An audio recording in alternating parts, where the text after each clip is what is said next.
Hospitalized? What are you talking about? You just don't want to cook dinner, do you? Don't make excuses. These were the words I was told by my husband and mother-in-law. I was on the way to the hospital because of labor. My mother-in-law called me numerous times. I had no choice but to head back home with pain. My husband and mother-in-law didn't seem to care that I was about to go into labor. I arrived back at my parents-in-law's house, but I collapsed and was carried to the emergency room. Even though both my husband and mother-in-law did not seem concerned about me, I had been patient so far. However, I decided to make a move, thinking that I could no longer be a family member with these people. I am Kate, 33 years old.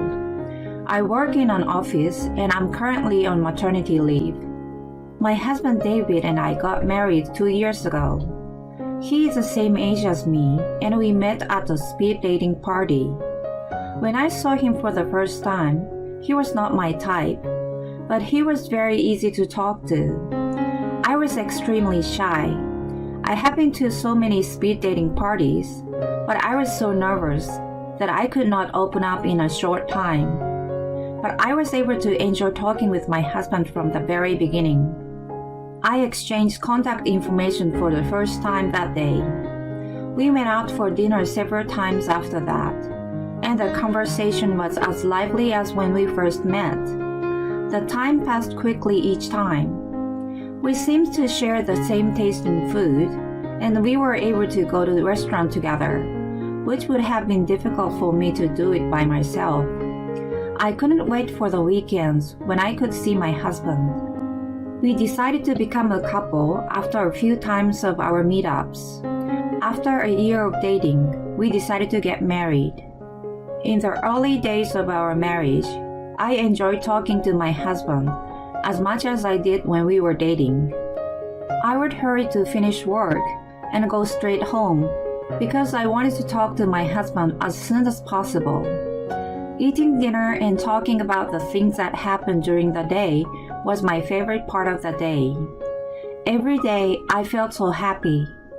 Although there was one thing I didn't like about being married. It was the dinners at my parents-in-law's house. Every weekend, we go to my parents-in-law's house. I cook dinner and we all have dinner together. My parents-in-law's house is about an hour's drive from ours. I don't like my mother-in-law. She's usually kind, but I don't know when she starts to get angry. Once I make her angry, she would verbally abuse me. When I went to greet them before marriage, everything went peacefully from start to finish. I arrived at their place in the early afternoon, but it was in the evening when I noticed, "You should eat dinner too. I'm going to cook a feast for you." My mother-in-law suddenly said to me.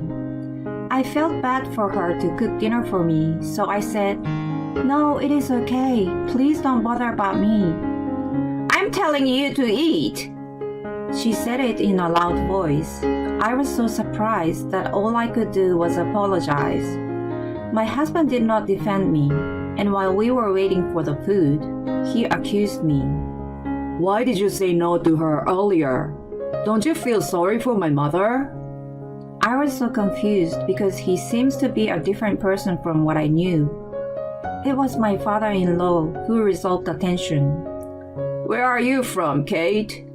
He asked me a question when he saw me puzzled. Later, after the meal was ready, my mother-in-law acted very upset, and my husband seemed to be angry with me too. It was awkward, but my father-in-law asked me a lot of questions and made the situation more comfortable. When I was talking to my father-in-law, my mother-in-law and husband, who had been silent at first, started to join in the conversation. So eventually, we were able to enjoy the meal together. My husband never said anything to me after we left. Although, even after that, my mother-in-law often gets angry and my husband always takes her side. Each time, my father-in-law helped me out. I'm sorry that she's a short temper. You don't have to worry about it, okay? He sneaked up on me and said to me, I get nervous every time we go to the weekly dinner. I worry if I make my mother-in-law upset. Even though I'm being careful, my mother-in-law gets angry. When I get home, I'm exhausted. That's why I don't feel like going there. But I put up with it as my husband looks forward to it every week. For the dinner party, what are you going to cook this time? I love my husband when we are alone at home, but I don't like him much when we are at my in-laws' house. Then one day, I found out I was pregnant. The morning sickness was so bad that I even took days off from work. Are you okay? Call me right away if you have any problems. The morning of the day I missed work, my husband went to a convenience store to buy something I could eat. He said kind words to me and I left for work. It was hard, but my husband was kind, so I felt better. That week, I was not feeling well and could not go to work. When I cooked, the smell made me sick, so I thought it was impossible to have a dinner party on the weekend. I thought my husband would feel the same way, but he said, Take a good rest today so we can go to the dinner party tomorrow. In the morning before he left for work. Well, I think I can't make it tomorrow. The smell of the food would make me sick. I refused the dinner party for the first time since we got married. Then, my husband got furious and said, What are you saying? My mother looks forward to it every week. You promised we would go to announce your pregnancy. Bear it for just one day. It was the first time I had seen my husband get angry besides at my in-laws. I wondered if the dinner party was that important. We had talked about going there to announce the pregnancy, but that was before the morning sickness got this bad. Sorry. I was too sick to talk back. I apologized, trying to calm my husband's anger. He left the house without saying anything. I was a little emotionally unstable, so I couldn't stop crying in bed after that. That night, he came home from work, and he was the same kind of husband he always was. The next day, we went to my parents-in-law's house. On the hour-long drive, I felt sick many times and had to take breaks. My husband was worried about me, but he never suggested to turn back home. We bought some food and arrived at my in-laws. Welcome! My mother-in-law happily came to greet us at the door. Before cooking dinner, we told them about the pregnancy. Oh my gosh! Congratulations! I want a boy! My mother-in-law was very happy. Take care of yourself and have a healthy baby. My father-in-law also said that. My husband was happy to see his parents pleased. I was happy that they were happy too, but I was sick. I could barely make a fake smile. After that, I felt sick so many times while cooking. I sat down to take a break and cooked, wearing a mask to avoid smelling the food. I heard my husband and mother-in-law talking happily, even without looking at me. My father-in-law noticed that I was not feeling well and came to the kitchen. Morning sickness? You are here to report your pregnancy? I'm sorry to make you cook when you're not feeling well. You don't have to do it next week. Does this supposed to go on this plate? He said and helped me with the dishes. I was so happy that I almost cried. I wished my husband had said the same words to me. My mother-in-law didn't seem to care at all when my father-in-law helped me.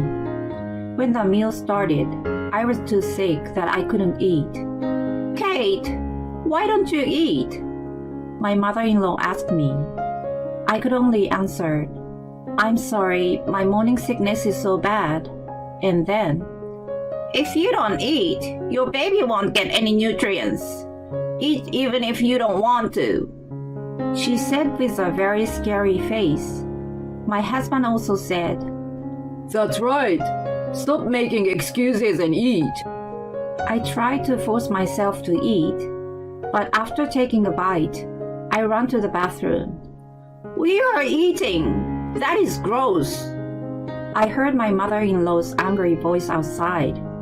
I couldn't stop crying. I don't know how long I was in the bathroom. When I finally felt better and came out, my mother-in-law calmed down.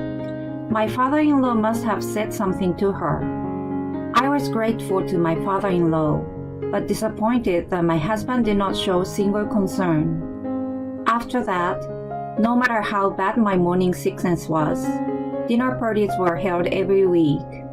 I wanted to refuse many times, but I knew my husband would be furious, so I couldn't say anything. One day at one of the dinner parties, we reported that we were having a girl. My mother-in-law said, "Oh, I wanted a boy." She was not angry though. I know. I'm sorry.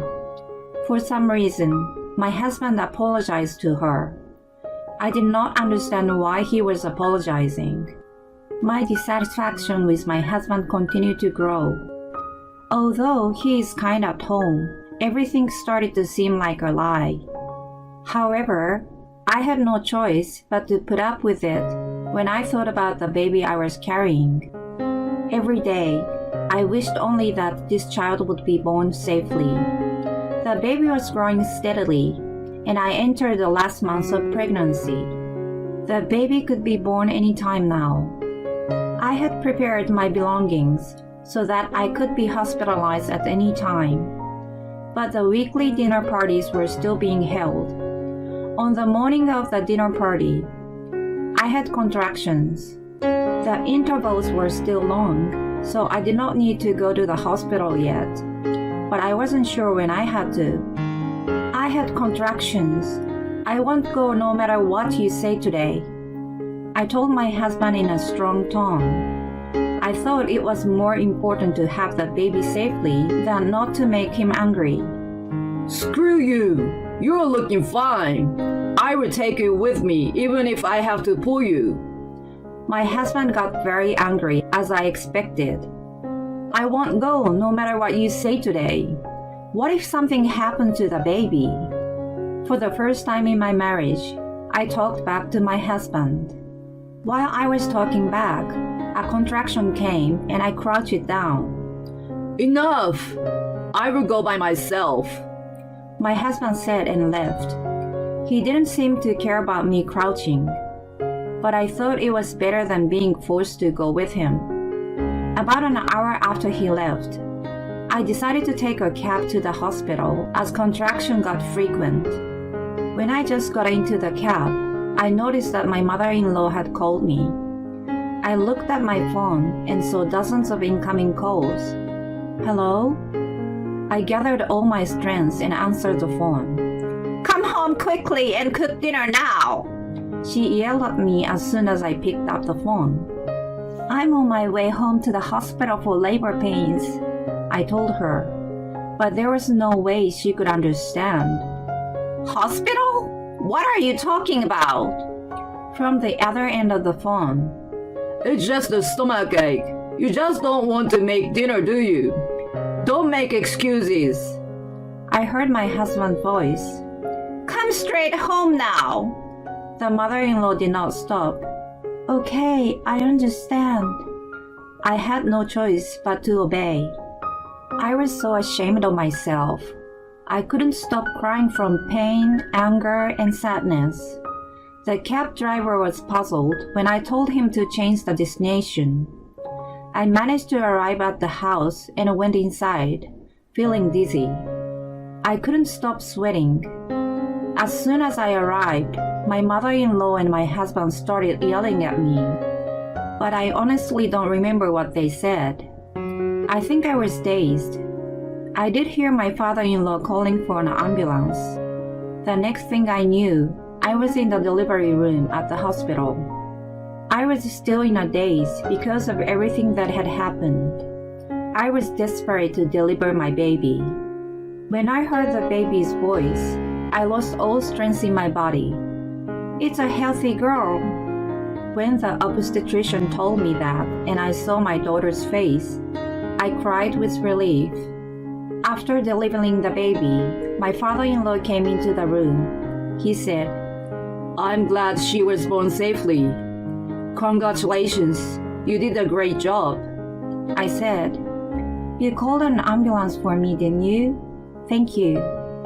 My husband was not there. When I noticed, it was dark outside and it was midnight already. I was so tired that I fell asleep. When I woke up, my parents were there. Congratulations, Kate. I'm so relieved. You're looking great. I was going to call my parents before going on the delivery, but I did not have a chance to do it. My father-in-law contacted my parents. When I saw my parents' face, I cried and told them about my husband and my mother-in-law. Why didn't you tell me earlier? I cannot forgive them. My father was angry, and my mother hugged me as she cried. It must have been hard. You endured a lot. Then my father-in-law brought my mother-in-law and my husband. When my father saw my husband's face, he said, What were you going to do if something happened to my daughter and granddaughter? My father yelled at him, but my husband said, No, the baby was born safely.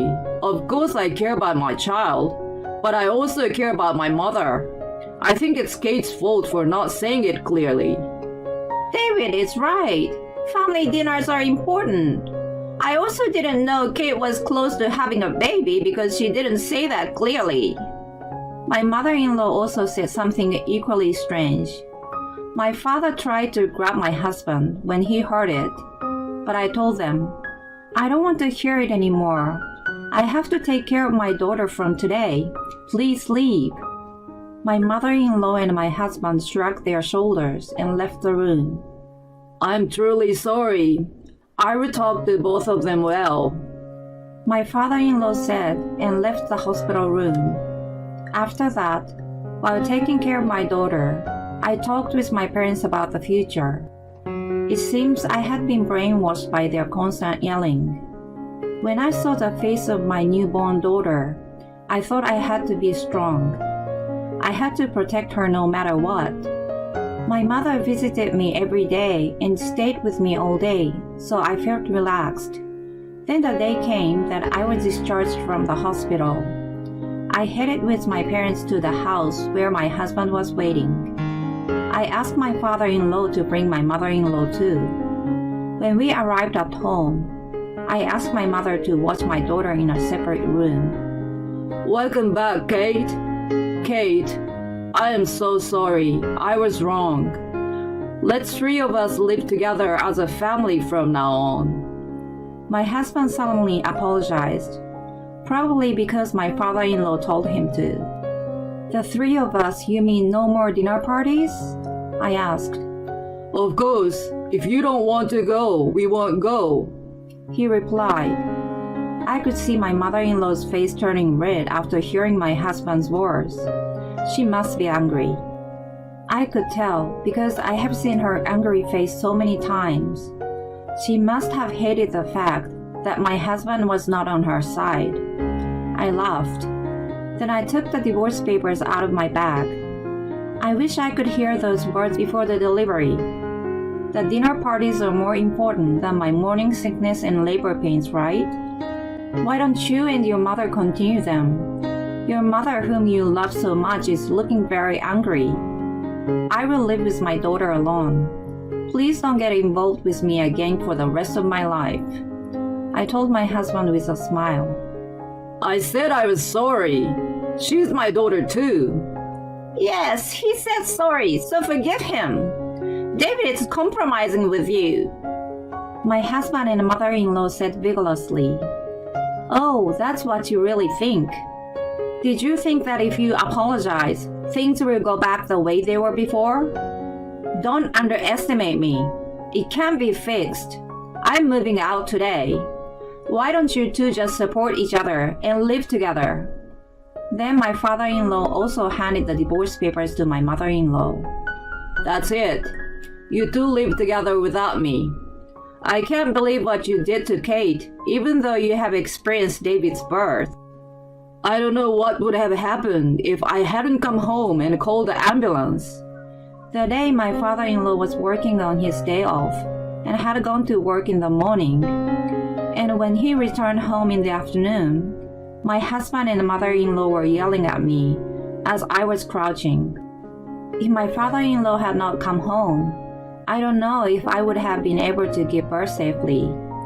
He felt he could not live with them anymore after seeing them show no remorse even after the birth. Divorce? What are you talking about? I can't live with you guys anymore. The same goes for Kate. You two can't even understand that, can you? You two are helpless. My husband and mother-in-law were speechless when my father-in-law said that. Then my father came in with cardboard boxes. He rented a truck. I packed my belongings with my father and my father-in-law and carried them to the truck. My husband and mother-in-law were saying something, but I ignored them. After I finished carrying all of my stuff out, I said to my husband, "Don't you write divorce papers? In that case, my lawyer will contact you." I left the house with my parents, my daughter, and my father-in-law. I thanked my father-in-law, and we headed back to my parents' house. Later, the divorce was successfully finalized through the lawyer. I was able to get plenty of alimony. My father-in-law also got divorced and sold his house. My father-in-law told me that my mother-in-law and my husband, who were in such good relations, were now blaming each other and fighting every day. He said, "It would be impossible for them to live together." My mother-in-law has been a housewife since she got married, so she has almost no work experience. She has no choice but to rely on her son. My husband had very little savings, so after paying alimony, he barely has any money left. He's not sure if he can pay the rent because he needs to pay child support every month. They tried to rely on my father-in-law, so my father-in-law changed his cell phone number so they would not contact him. I raised my daughter at my parents' house. My father-in-law and I still keep in touch. Once a month, he comes to visit our house with a gift for my daughter. My parents also love my daughter very much and spoil her as much as they can. My daughter's smile and happiness make me happy. Let me know if there's anything I can do to help. Whoa, thanks. That's nice of you. My husband looks relieved to see me in a good mood. Help me with this. What are they? I've been too busy with CEO. I haven't been able to take care of my things. I'm glad you come to me. Thank you. I handed him the divorce papers. Of course, I had already signed them. Wait a minute, you didn't mention it to me before. Right, I just did. Why? Put your dirty hand over your rotten heart and think hard about it, you hypocrite. My name is Angela. My husband Peter and I have been married for 18 years. We have a 16-year-old son and a 14-year-old daughter. After graduating from college, I joined Peter's grandfather's company, where I still work. I'm told that my father-in-law, Tom, and Peter had joined the company to take over in the future. I think our marriage is a happy one. My kids are growing up with good hearts. We're living with Peter's family, and it was going well until something happened. My grandfather-in-law, John, fell and broke his leg one day. He was over 90 years old and was still working and running his company. After his accident, the true nature of the family came to light. John was a very strict man. When I first joined this family, he used to get angry at me a lot. He harshly criticized my conduct. Don't put your elbow on the table while eating. Wait until you are done chewing to sip a drink. Turn your phone off. Don't create unnecessary noise. When we went out to eat, His eagle eyes got sharper. Take your coat off once you're in the restaurant. Give it to the hostess and never bring it to the table. I received a lot of lectures like these. It seemed that the family was fed up with him.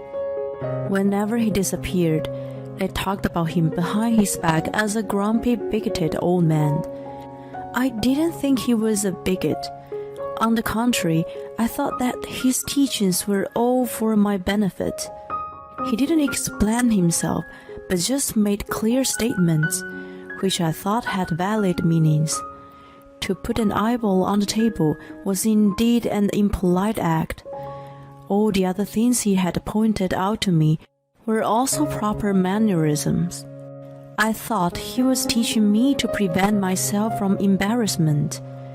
It seemed to me that the point he made at the restaurant was also a sign of consideration for those who were already enjoying their meals. My kids, who had been thoroughly educated by him, had naturally absorbed these lessons. Although they were still in their teens, their manners were outstanding. Moreover, he had never once yelled at them. Even when they were still small and forgot the teachings of the nobility, he never got angry with them. He gradually introduced them to various etiquettes. The reason he was so strict with me was that I was inconsiderate of an adult in my 20s. Such a solid man had lost his freedom due to a broken leg. The whole family was assigned to take care of him on rotation. Since then, my parents-in-law, brother-in-law, and even Peter started complaining. "Oh, it wasn't supposed to be like this." My mother-in-law, Gwen, moaned when she came back from John's room. "What's wrong?" "Everything's wrong. I don't know why I have to be troubled by his broken leg. It's exhausting, isn't it? I wish he would just drop dead." I was absolutely stunned by her comment. She had always been so cheerful that I couldn't believe the abrupt change in her demeanor. "Have you heard about a Jamaican voodoo lady in the neighborhood?" Yes. Maybe I should go visit her." "For?" "Oh, I'm just kidding. But please let me joke around, at least. I'm giving up my precious time to look after him." A joke? Wishing death on someone? It was a vile one. What was surprise to me was that Peter joined in with her. Seeing him not remonstrating but laughing with her, I felt disgusted. "Hon, stop saying things like that." I demanded he correct his behavior when I was alone with him that night. "What are you talking about?" He was genuinely puzzled. "I'm talking about John." "Did I say something wrong?" "You and Gwen were laughing about him." "Oh, yes, the voodoo lady. That's funny, isn't it?" "Not at all. It's rather repulsive." Why? It's just a joke." "Besides, if my mom can relieve her stress by joking around, there's nothing wrong with it." He didn't care no matter how much I argued. "Don't talk about it in front of the kids then." "It's not that big of a deal, is it?" "I don't like it when people joke about death. He's your grandfather. He's done so much for you. It's sad to hear you talk like that." "He's just a bigoted old man." That was not true. John taught us a lot of things for our sake. It was meaningless to keep arguing with Peter thought. "Anyway, don't do it in front of the kids." All right. You're starting to sound like him now." Fortunately, Gwen and Tom didn't complain about John in front of the kids. A few days later, believe it or not, Gwen took Peter and his brother with her to the voodoo lady. The three of them came home exultantly. "I feel so refreshed. I knew I'd feel differently if I'd ask for help." "Me too. It would be funny if he really dropped dead." "Did you guys see all the knickknacks in the room?" They were having an appalling conversation and sounded completely ignorant of the fact. Regardless of how they felt, the voodoo lady wasn't actually a Jamaican. Her grandparents migrated from Fiji, and she was the third-generation American. Moreover, she practiced spiritual healing rather than black magic at her home. I wasn't sure how they believed she was a Jamaican voodoo lady, but I hoped she sent some healing energy to John. The three idiots in front of me, though, were completely oblivious to it. After about a month of looking after John, Gwen started saying odd things. Listen, guys, John's going mad. He just ate a dinner, but he's asking for food again. He was like, "Where's my dinner?" And he keeps talking about the same thing and asking the same question over and over again. I doubted her story. He seemed as usual and never showed a hint of such behavior when I was with him. However, Tom and other male members of the family joined in.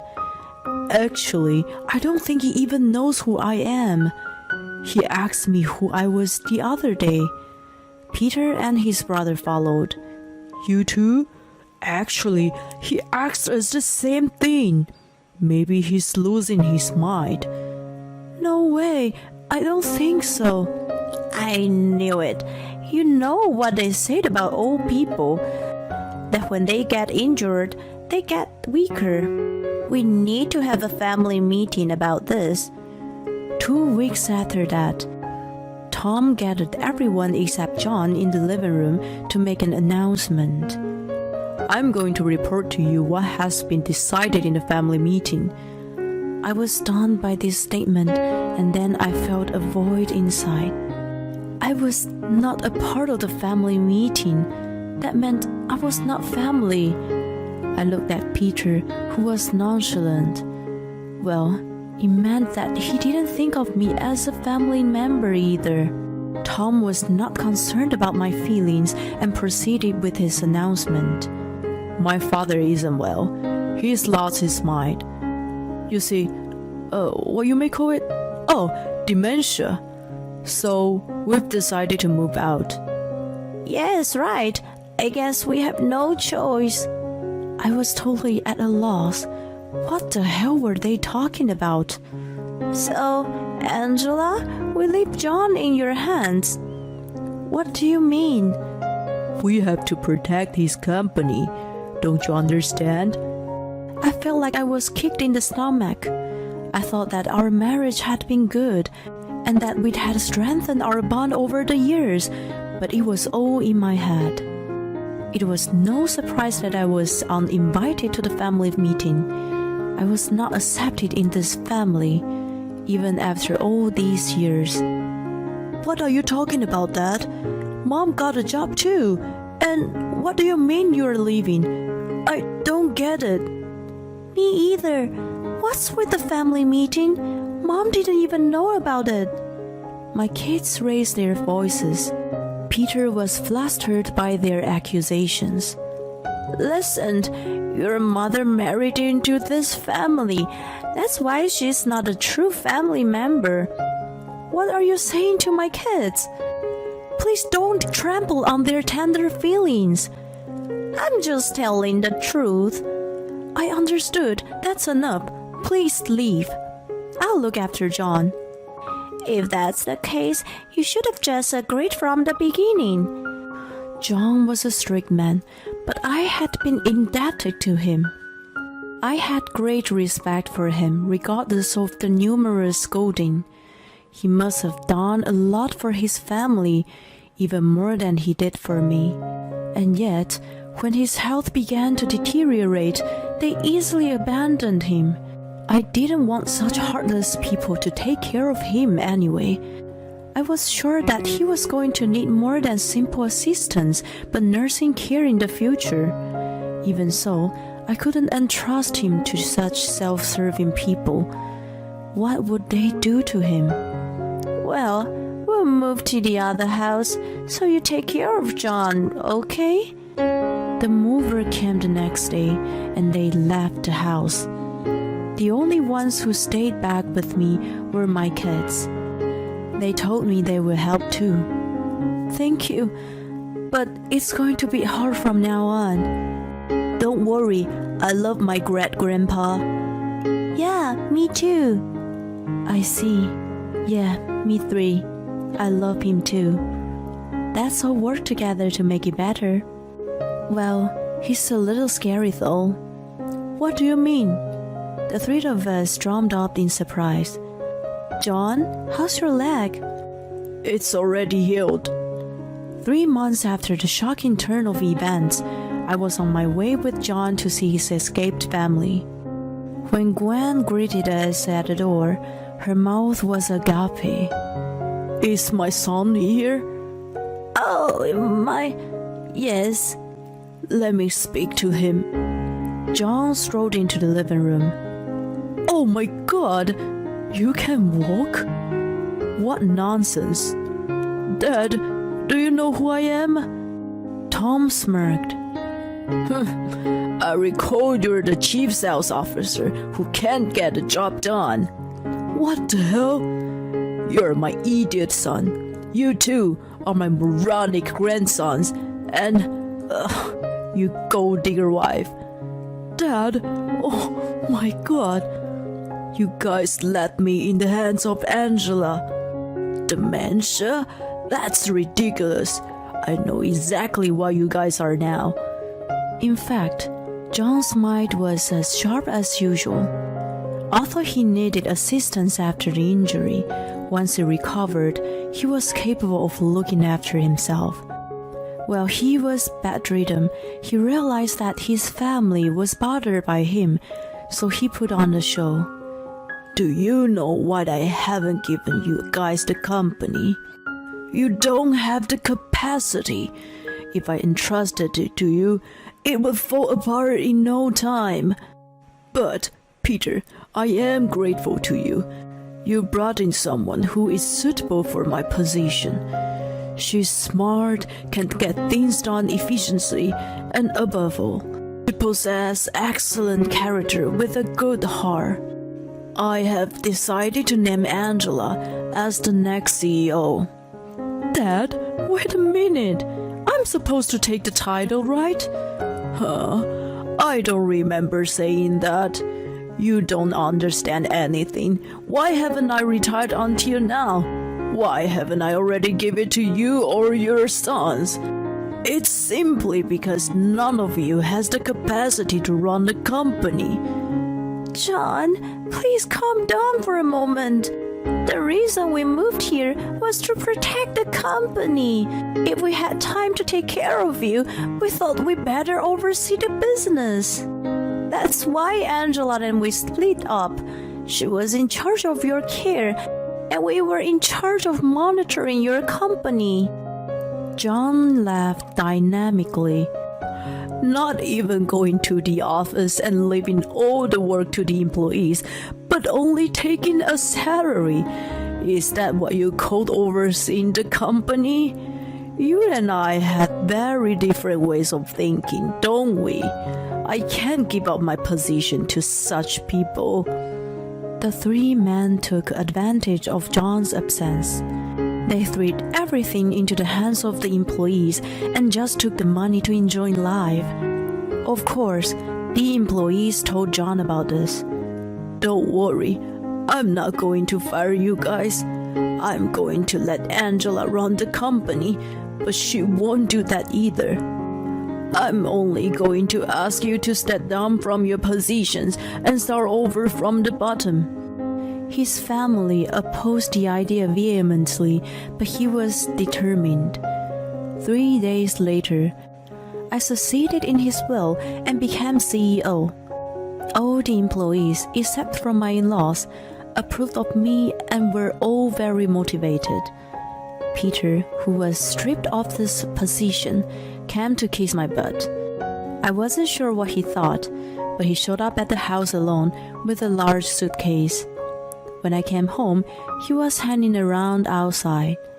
Hey, what are you doing here?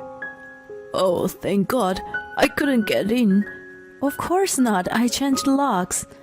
Why? Well, you know. Anyway, are you going on a trip or something? No, I thought you'd be busy, so I came back. I see. I am super busy. It's rewarding though. Well, let me know if there's anything I can do to help. Oh, thank you. That's nice of you. He looked relieved to see me in a good mood. I unlocked the front door and went inside. He tried to follow me, but I shut the door in his face. Watch it! When I stepped outside again, he looked at me with his eyes wide open. You can help me with this? What are they? I've been too busy being the CEO. I haven't been able to take care of my things. I'm glad you came to me. Thank you. I handed him the divorce papers which I had already signed. Wait a minute. You never mentioned a divorce to me. Right, I just did. Why? Put your dirty hand over your rotten heart and think hard about it, you hypocrite. He was dripping with sweat, and his hands were shaking as he held the divorce papers. When John needed care, you ran away, leaving me behind. Do you think I want to spend the rest of my life with someone like that? Are you crazy? I decided to divorce you at the moment you left me. Of course, the kids agree with me. In fact, they even said it would be good riddance. This is the final decision of the family meeting. Family meeting? I'm family too. What's that, really? But you can't be. I wasn't invited to your family meeting, but you are my family. It doesn't make sense. That's what my mom says, so it's what it is, right? Well, the kids, John and I were all unanimous. You are not a part of our family. The majority is in favor. Wait, this is what was passed only by the yes. It's a shame. Anyway, send me the divorce papers when you're done.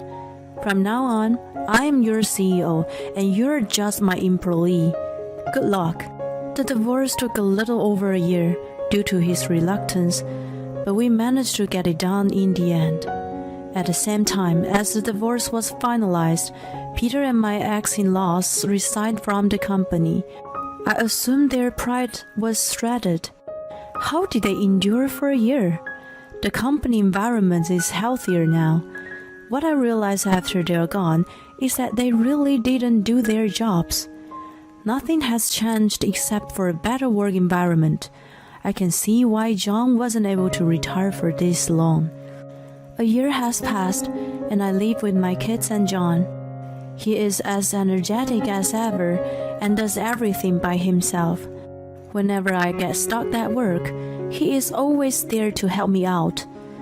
As for what happened to my ex-family-in-law, they happily opened a deli together just to fail in that too.